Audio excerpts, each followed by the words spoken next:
ГСП онлайн. Городские новости сейчас. 7 ноября в 18-й школе произошло ЧП. В учебное заведение забежала бойцовская собака.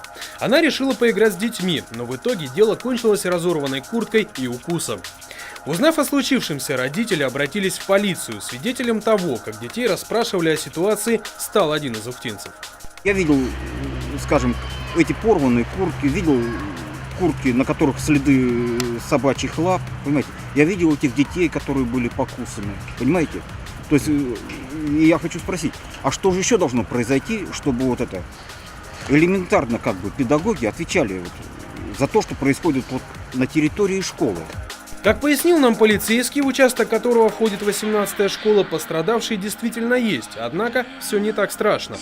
Собака породы питбуль была без намордника и ошейника, она играла с детьми, но бойцовский пес несколько перегнул палку. В полицию обратились 3 родителя, у одного ученика разорвана куртка, другого пес несерьезно укусил за палец, третий отделался испугом. Ребята просили, и сейчас проводится судмедэкспертиза.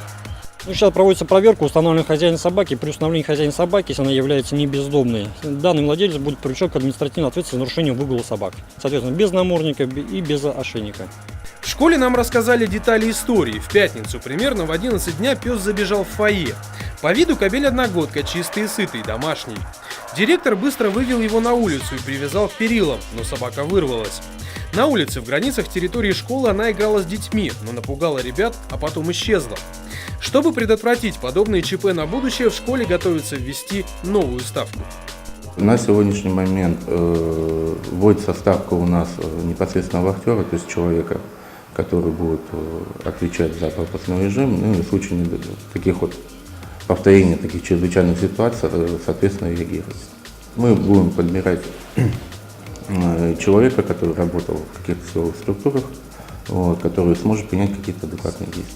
Ходатайство о новом сотруднике передано в управление образования. Пока не ясно, будут ли вахтеры оплачивать из бюджета или этот груз ляжет на родительские плечи. Кроме того, сразу после ЧП директор школы подал заявку в спецавтодор. В случае появления псов-нелегалов за ними должны выехать. Поскольку ситуация с бесхозными собаками в Ухте остается напряженной, то обезопасить себя может и любой другой гражданин. Должна быть письменная заявка с телефоном человека, тот, который заявляет, то есть, чтобы мы могли приехать на данный, допустим, объект, с этим человеком созвониться, чтобы он нам показал место, если такие собаки существуют, правильно? Он показывает нам место, но так легче, во-первых, будет, и во-вторых, есть ответственность того человека, который заявляет. Итак, подведем итоги. Школьники сильно не пострадали. Если будет найден хозяин собаки, то ему грозит штраф до 1000 рублей за неправильный выгул пса. Поскольку нападение на детей случилось не в здании школы, то к ней никаких санкций не применят. Но главное, что вся эта история стала толчком к тому, чтобы наладить безопасность школьников. Гром грянул.